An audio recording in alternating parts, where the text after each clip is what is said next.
The year is 1988, and the name is Jim Michael Stalker, private investigator. I've been collaborating with the Innsmouth Police Squad about a series of unnatural events occurring in that moldy little town. Apparently, there have been reports of the dark seas swallowing light and life, fish-looking people whispering omens of doom, statues of old forgotten gods adorning the local pubs, cultists get their backs marked to get a plus 20% bonus in gathering clams. Just like my gamer's tear soda when I slipped in the shower and spilled it, everything in this town was going down the drain. My partner, Frank Drebin, was a legend in Los Angeles. Drebin. Frank! You're both right. And I'd gladly go through hell and back for him.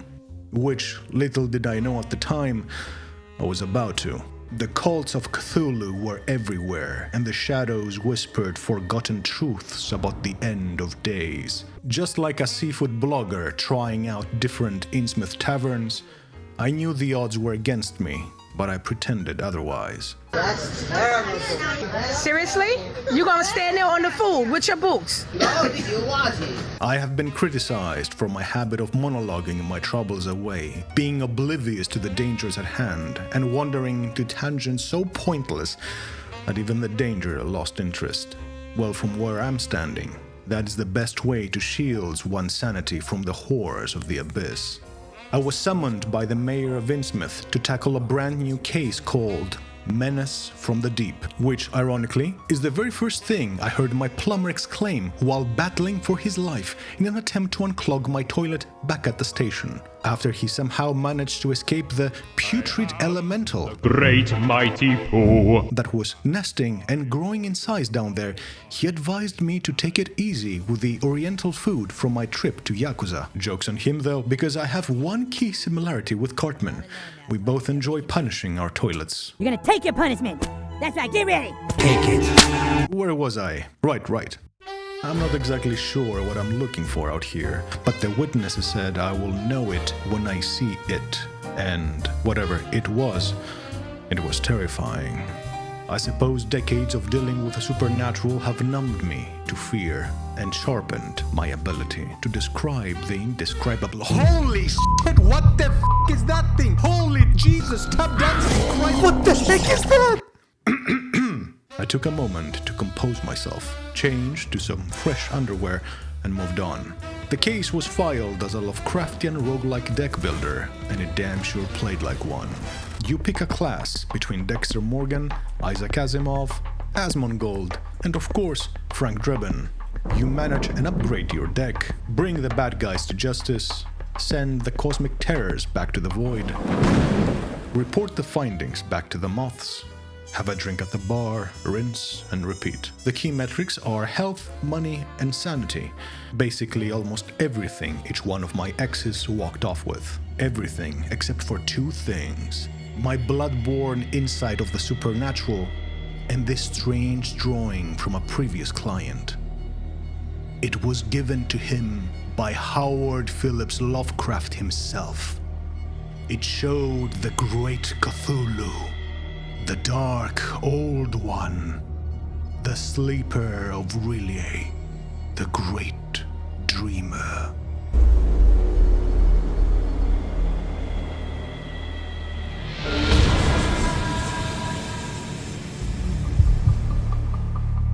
I had a full tank of gas and a town to investigate.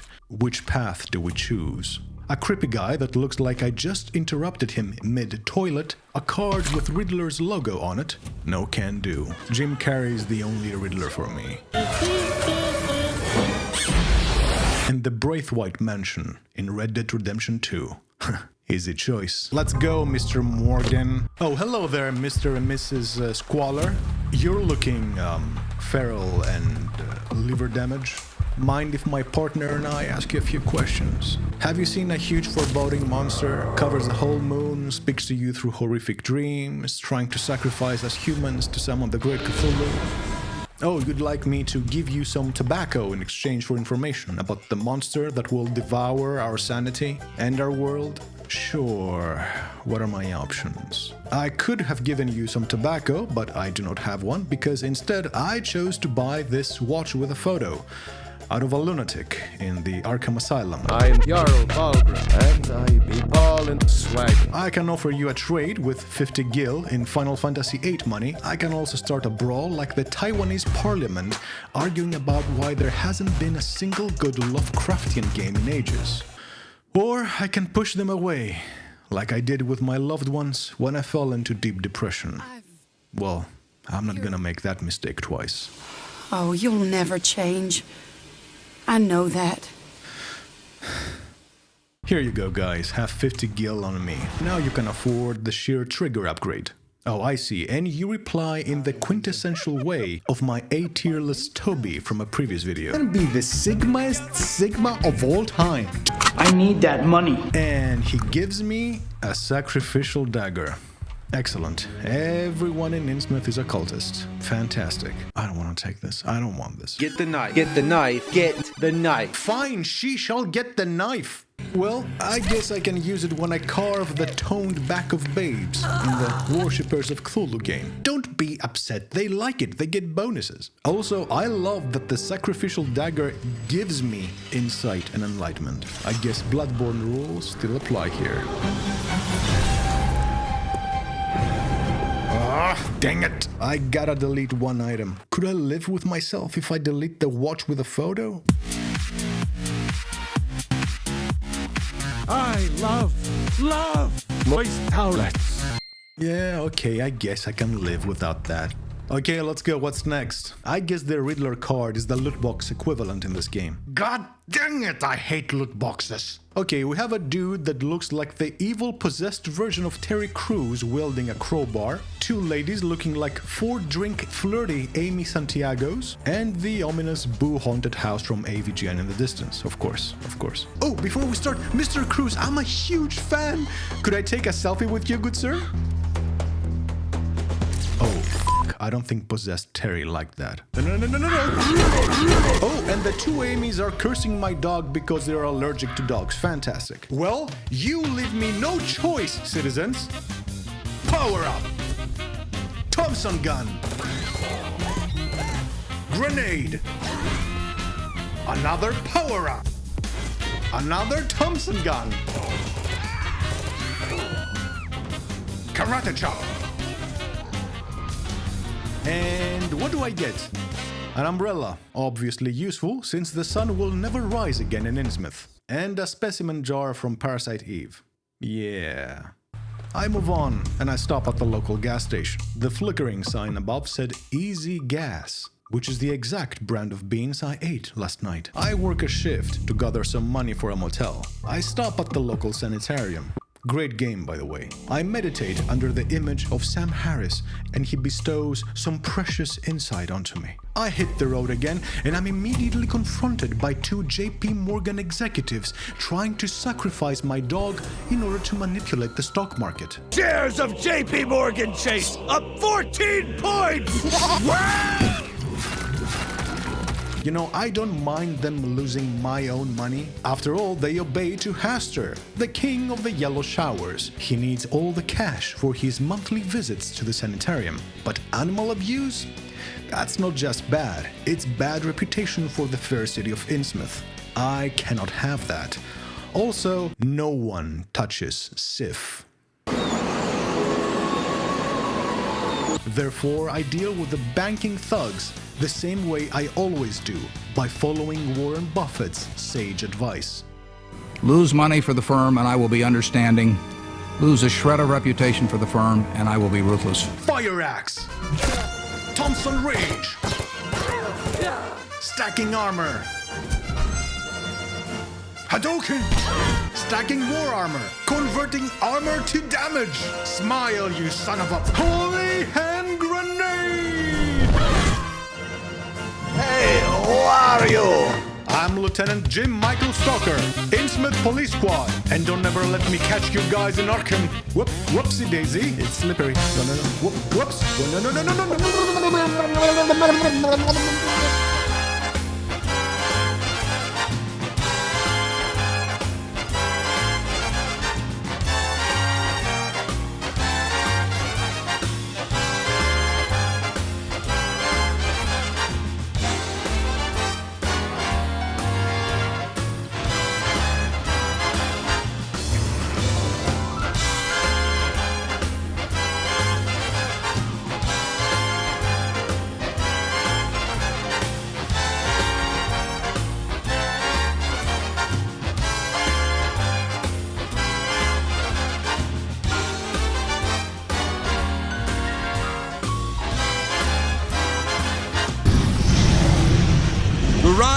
Cthulhu from another dimension brings about 3,000 years of darkness, Tom.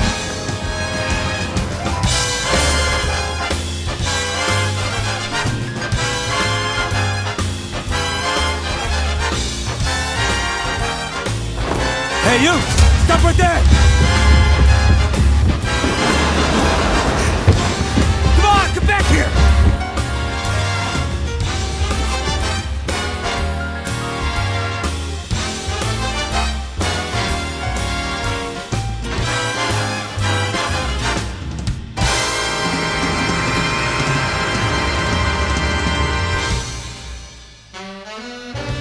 After that uneventful car chase, I tried to crash in my bed to get some shut-eye, and with every move, the broken strings in my mattress groaned from the effort in unison, like the soundtrack to my life. My room smelled like mildew and regret, mostly my own.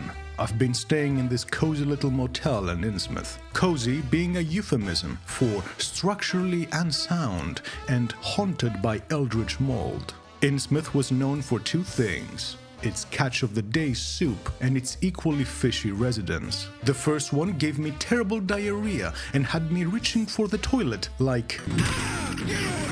And the second? Well, they've got me questioning whether or not evolution made a wrong turn somewhere here. But no, there is no science, no logic involved here, for I was in the realm of cosmic existential horror.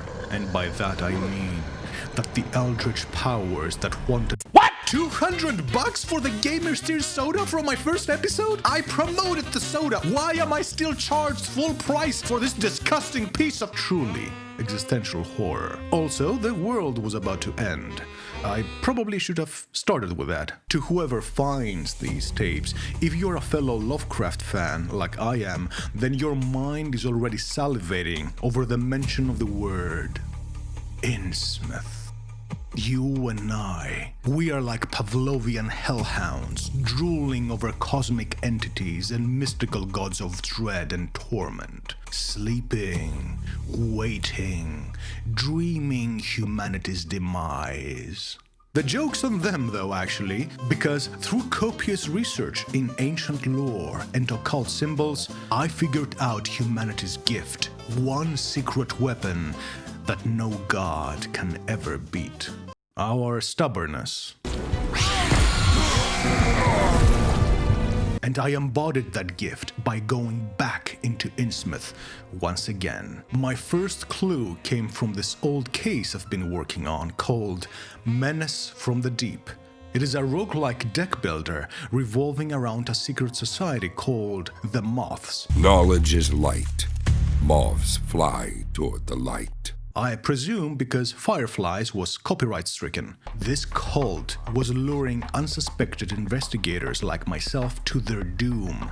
They needed more manpower to fight the horrors of the abyss and solve the mystery surrounding Innsmouth. It's a dead language older than Sumerian. By secretly powering up the source of the disturbance, an old, forgotten rock. It's not just a rock. It's a monolith. Sure. And the way you do that is with your own fears. Every fear, every horror that you experience will power up this rock.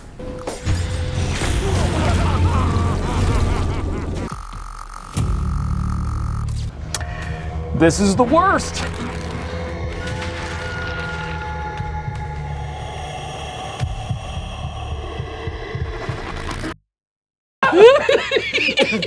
To face the unspeakable abominations that are spawned beyond the seas, you will need to use your occult powers, forbidden science, mutated subjects, and a whole lot of lead.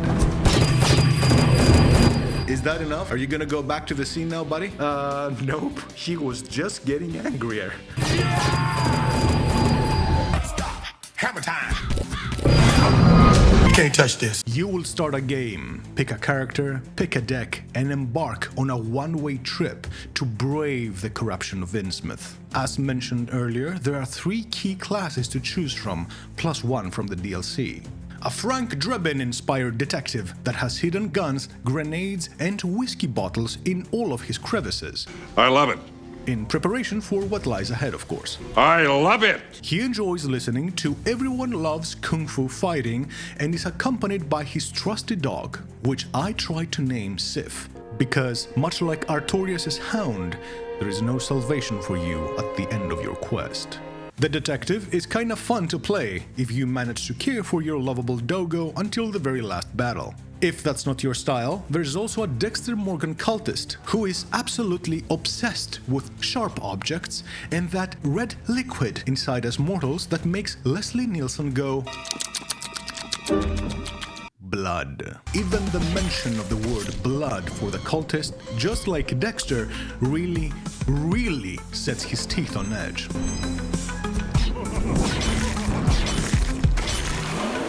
I highly recommend that you say Tonight's the night. every time you make it to a boss to get a plus 15% bleed rate. But if you wipe due to a stupid thing that the game threw at you, don't forget to smash your keyboard with your fists while shouting at your character, Open your eyes and look at what you did! There's also my favorite class, an Isaac Asimov lookalike scientist professor dabbling in forbidden science, using his army of mutated vermin and experimental concoctions to spread chaos in the battlefield as an uncaring overlord, or a quite literal Dr. Jekyll and Mr. Hyde. Juggling sanity and rats like they were the twisted strings of fate. In the DLC, you can also play as the video game equivalent of Asmongold. Okay, you son of a bitch! An abomination that, just like Asmo, is virtually immune to shame and therefore sanity damage, has ungroomed claws, poisonous spit, toxic tongue, corrupted skin, and has trouble managing his humanity. God damn it! But is also very fun to play with. Really? As you probably guessed, just like almost any other true Lovecraftian game, including the tabletop, your actual health bar is not the only thing that you have to keep in mind, meaning that, much like investing into the crypto market, you also have to monitor your sanity. Bosses especially can sanity nuke you back to Arkham Asylum, regardless of how much armor you manage to stack. You pick a path, choose your fate, manage your gas, gather items, cards, and resources along the way, make it to an area boss. Win or lose, you get to keep whatever resources you gathered, start over, and repeat the cycle. To travel across Innsmouth and the various locations, you can use a card grid map. The map is fun, engaging, and strategic. Throughout your journey, you will meet delightful locals, eager to share their tales, lend a helping hand, and open their wares to you like this Marilyn Manson-looking chap. Look who's here. Father Gascoigne from Bloodborne, accompanied by the old man from that Phalanx Nintendo game, Sam Altman from OpenAI, Mr. Beast's casual form, the corrupted Terry Crews and Amy Santiago's, and that 1950s Family Guy doctor. There are unique areas with themed corrupted humans and monsters along your journey, at the end of which you will need to fight a boss, a tougher entity of the void, and soon the big Octodaddy will awaken to stop you. It's Cthulhu, one of the Elder Gods. If that's true, the situation is indeed very grim.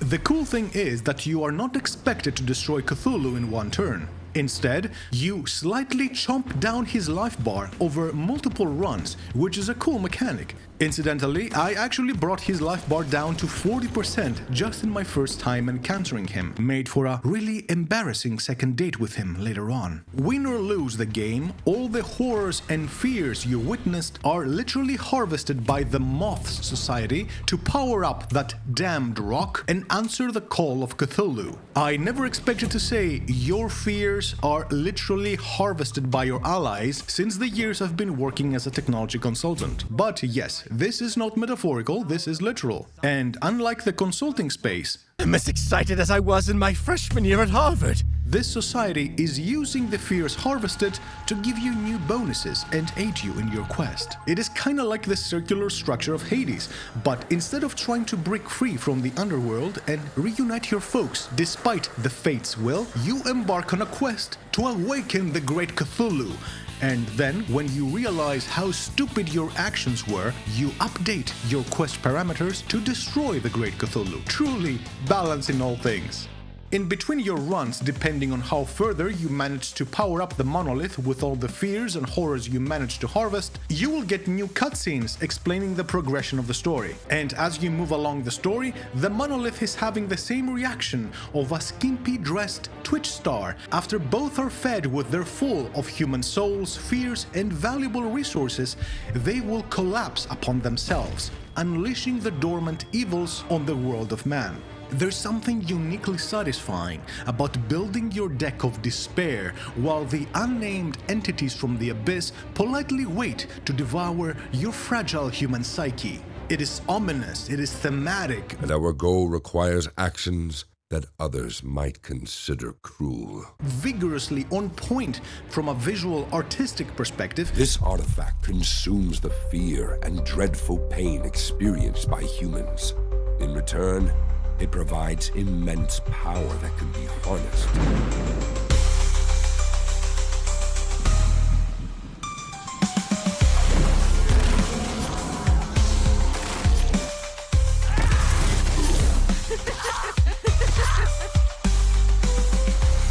The music is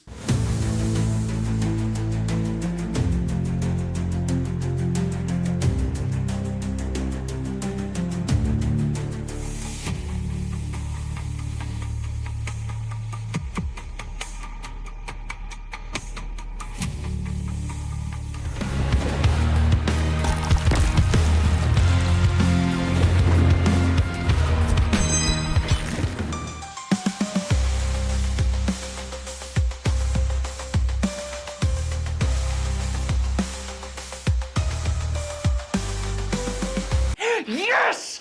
Yes! Can you feel that, buddy? Huh?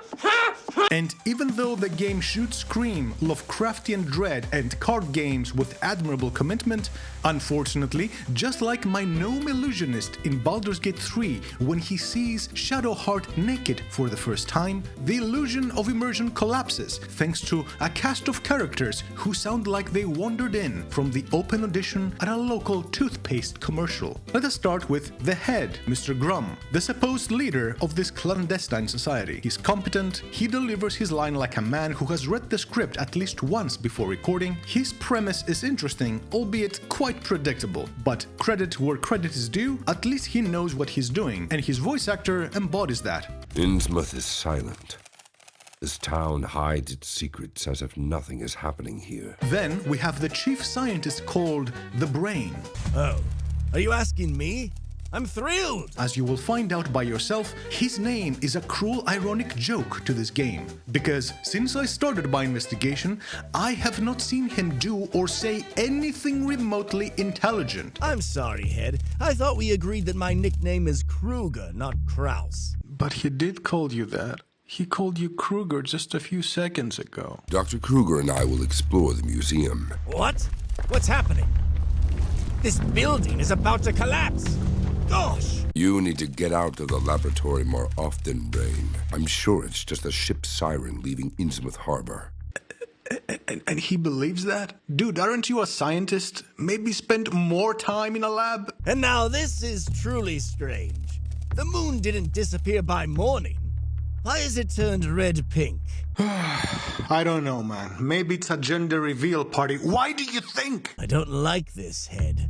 I believe he's supposed to be a physicist in this game, but I think he should have majored in geology, given that the delivery of his line is flat, dry, and with the emotional complexity of a rock formation. The discovery of truths better left unknown often makes people regret it. What's going on here? Some snoop broke into my lab, Head. Consider her gone. Next comes this random lady. Get this, she strolls into the secret occult society like it's her weekly appointment at the nail salon. And with the same terrible attitude. What are you up to here? What is this strange monolith? And who are you people anyway? Some dirty cult? No password, no secret handshake, no ceremonial robe, no pin, no eldritch clearance badge. She just appears. She calls everyone incompetent losers and leaves. I'm leaving. You've brought this on yourselves. Then she does it again. And again at the end. Burn in hell! You and your pathetic society of losers! She's like the occult equivalent of a pop-up ad. Intrusive, unwanted, no one likes her, and impossible to block despite everyone wanting to. Gosh! And why couldn't you have observed them more closely? What if they remember you? Moving on to the Hand. A man with the personality of cold porridge wearing a red glove. What happened? You look all dirty. Yeah, your sister really made me work for it. It's better to discuss matters in private. Brain, aren't you supposed to be dealing with test tubes in the basement or something? Brain, aren't you supposed to be dealing with test tubes in the basement or something? Test tubes in the basement or something? And they left that in. Cease your bickering, gentlemen. Bartender, we're not here for a drink. You're not looking for trouble, are you? Neither are we. A man whose primary offense isn't his personality, but his pronunciation. Innsmouth reeks of human indifference and treachery. You somehow knew that there would be work for us in Innsmouth. And that you decided to visit Innsmouth after all. Oh, for yokes of Thoth's sake, it is called Innsmouth, you imbecile. I do not mind a lot of negative aspects from various Lovecraftian games, but he cannot even pronounce Innsmouth correctly. Imagine being elected mayor of a town whose name you've never actually bothered to learn. Making a mistake once could be a slip. Making a mistake twice, you get imprisoned into a dark oblivion. He also mentions a Lotus character who never appears. Lotus and I decided to use the same boat to get a closer look at the rock. In my mind's eye, she is the Lotus from Warframe, commuting between dimensions and refusing to actually sign her name in the society. You and your pathetic society of losers! Then there's the merchant that assists you throughout your journey. Well, well, what a pleasant company we've gathered here. I like him. You humans, you destroyed everything around and are dragging me into your grave. He looks like a character who could bring Dimmu Borgir back together for a reunion after Cthulhu arrives. The essence of the traits of our kind.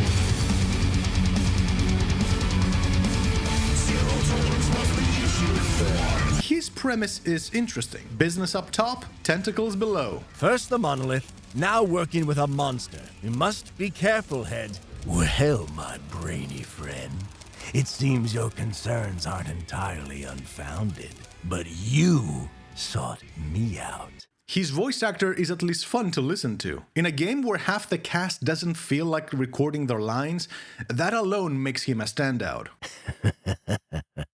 Here I am, Mr. Grum. But none of them, not the head, not the brain, the hand, the foot, not the random lady with full security privileges, none of them can hold a candle to my personal favorite, the cop. Mr. Grimm. The moment I saw him, I thought, hell yeah! An old-timey cop that has seen every depraved act in this moldy town? A man of few words, but who knows how to use them to a devastating effect? A man that has become an unwilling protagonist in a Stephen King novel that has succumbed to the call of the deeps, enforcing a twisted version of the human law, allowing the numbers of the cult of the old ones to swell beyond counting, devouring every nook and cranny, mind and flesh of Innsmouth.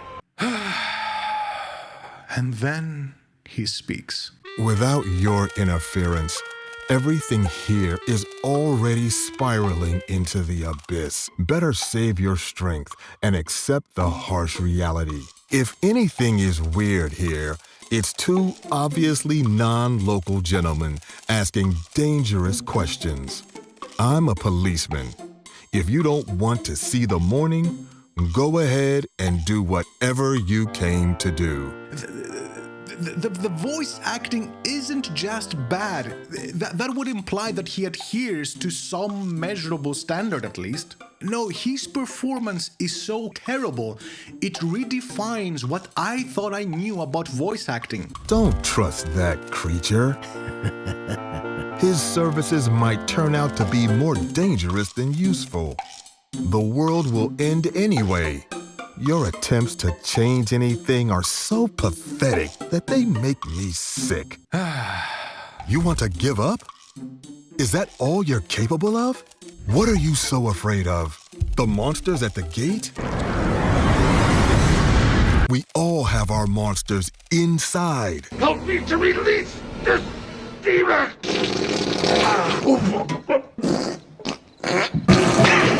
Do you really want to give up now? Dude, you literally said, the world will end anyway, followed by your attempt to change it makes me sick. Do you really want to give up now?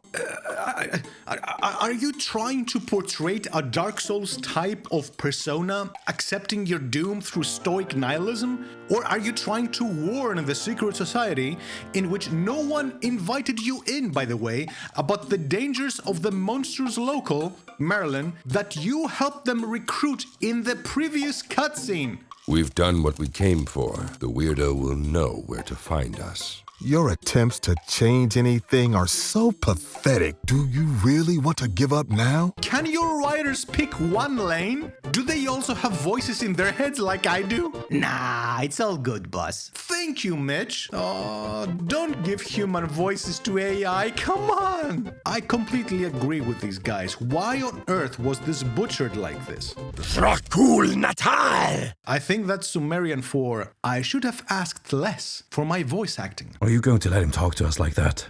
This is what Lovecraft had in mind.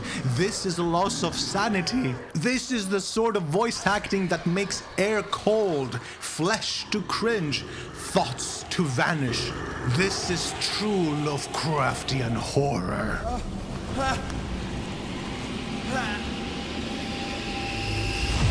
What's the matter with you? I'm trying to cut off the hand I used to press spacebar instead of escape. I feel that my character should place him under a federal watch list for his crimes against humanity. Go ahead and do whatever you came to do. Shut up! But I won't lift Shut the hell up! a finger to stop. Shut up! Shut up! Shut up! You'll just give me more paperwork. Sometimes I look at my schedule with strangers. She's got 2 kids, a beautiful house. How do we know? CJ, what have you done with your life? Shut up! Ah. Oh my God! Shut up! Jim and I are great friends.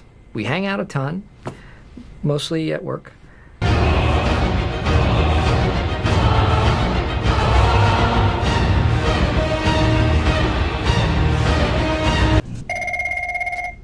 Yeah. Michael, I have Jim on the line. Oh, great. Hello, Michael. Hey, you. Could you come to the annex, please? I got something I need to show you.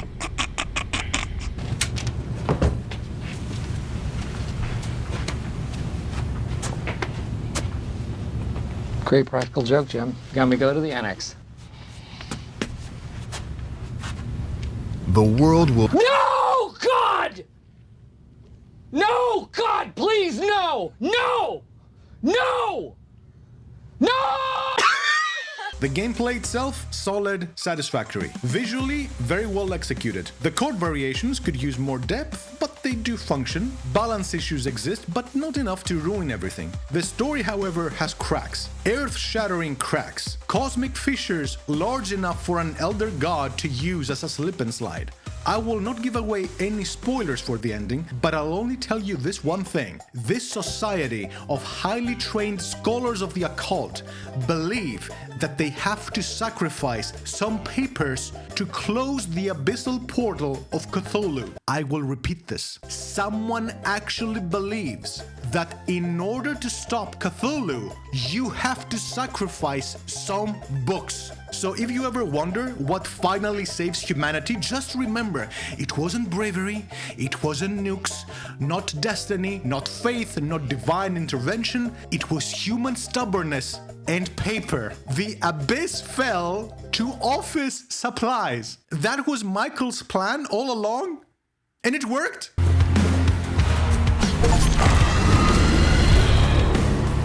You guys, you all owe Michael Scott an apology.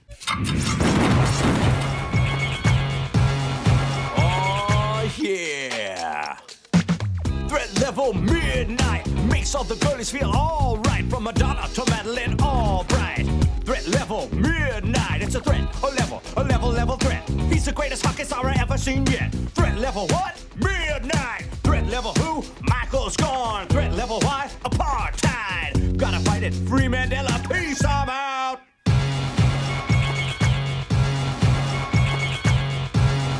Oh yeah. Threat level midnight makes all the girlies feel alright. From Madonna to Madeline Albright. Threat level midnight, it's a threat, a level threat. He's the greatest hockey star I ever seen yet. Threat level what? Midnight. Threat level who? Michael Scorn. Threat level why? Apartheid. Gotta fight it, free Mandela, peace, I'm out.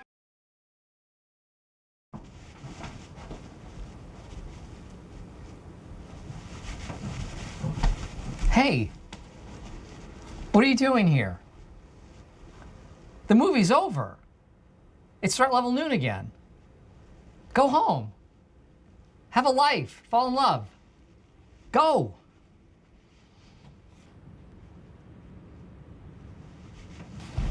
Go! All you need is smiles. Lots and lots of smiling smiles. Your sweet pink mouth goes north, not south, and just smile. All you need is smile. Hey, smile.